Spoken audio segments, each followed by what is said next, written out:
ایک یہ کویسچن ہم سے کیا تھا کہ بعض بہنیں ایسی ہیں جو جلدی مطلب جیسے عدت ہے اس کو 3 حیض سے عدت پوری ہونی تھی، تو ایسی ٹیبلٹس یوز کرتی ہیں کہ ایک حیض کے بعد 10 یا 15 دن کے بعد ہی دوسرا حیض آ جاتا ہے، پھر وہ حیض ختم ہوتا ہے، پھر 10-12 دن کے بعد تیسرا حیض آ جاتا ہے، اور اس طرح وہ عدت اپنی تمام کر لیتی ہیں۔ یا وہ حج وغیرہ پہ جانا چاہتی ہیں تو وہ جلدی جلدی اس طریقے سے کر کے اپنے ابھی ایام نہیں ہوتے لیکن پہلے وہ اس کو کھا کے اور حیض کو پہلے سے لے آتی ہیں، تو کیا ان کا اس طرح کرنا صحیح ہے اور اس کی وجہ سے عدت وغیرہ کے اندر تخفیف ملے گی؟ دیکھیں، مسئلہ یہ ہے کہ پہلے اچھی طرح یاد رکھیں، نبی کریم صلی اللہ علیہ وسلم کے فرمان ذی شان کے مطابق حیض کی کم از کم مدت 3 دن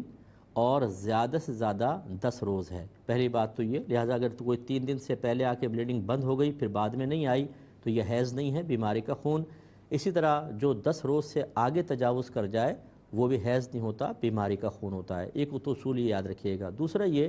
خود نبی کریم صلی اللہ علیہ وسلم نے ارشاد فرمایا کہ 2 حیضوں کے درمیان 15 دن پاکی کے ہیں، ان کو عربک میں طہر کہتے ہیں، کہ 15 دن کم از کم پاکی کے ہوں گے۔ لہٰذا فرض کر لیں حیض بند ہوا اور 15 دن سے پہلے دوبارہ بلیڈنگ ہونے لگی تو یہ حیض نہیں ہوگا، یہ استحاضہ یعنی بیماری کا خون کہلائے گا۔ اب جواب یہ ہے کہ پہلی بات تو یہ کہ اگر فرض کر لیں ایک حیض آیا اور اس بہن نے 15 دن سے پہلے یعنی دوا کھائی اور 15 دن سے پہلے دوبارہ بلیڈنگ سٹارٹ ہو گئی تو یہ تو حیض ہے ہی نہیں، 15 دن کے بعد جو آئے گا وہ حیض ہوگا۔ تو یہ ایک تو ذہن میں رکھیے۔ دوسری بات یہ کہ اگر ایسا ہی ہوا کہ ایک حیض آیا پھر 15 دن کے گیپ کے بعد دوسرا آیا، پھر ٹیبلٹ کی وجہ سے 15 دن کے بعد پھر کھائیں تو فوراً حیض آ گیا، تو بالکل یہ شریعت اس کو تسلیم کرے گی۔ کس سبب سے ہوا اس کو شریعت نہیں دیکھے گی، بس بلیڈنگ ہوئی ہے ایک حیض شمار ہوگا۔ اگر اس طرح 15 دن کے وقفے سے ہوتا ہے تو شریعت اس کو شمار کرے گی اور ان کی عدت تمام ہو جائے گی۔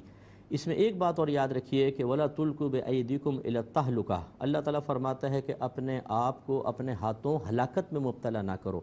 اس طرح کی ٹیبلٹ سے یقینی سی بات ہے کہ جسمانی نظام بگڑتا ہے، جو اللہ تبارک و تعالیٰ کا ایک قدرتی قائم کردہ نظام ہے وہ ڈسٹرب ہوتا ہے، اور جب بھی آپ نظام قدرت کو ڈسٹرب کریں گے اس کے سائیڈ ایفیکٹس ضرور ہوتے ہیں۔ تو اگر ان میڈیسنز کا کوئی بھی سائیڈ ایفیکٹ ایسا ہو کہ گردوں کا مسئلہ ہو، آگے چل کے پیریڈز کی ٹائمنگ بگڑنے کا اندیشہ ہو، اور کوئی اندیشہ اور خرابیوں کے اندیشے ہوں، تو پھر یاد رکھیں کہ اس طرح کی کوئی کارروائی کرنا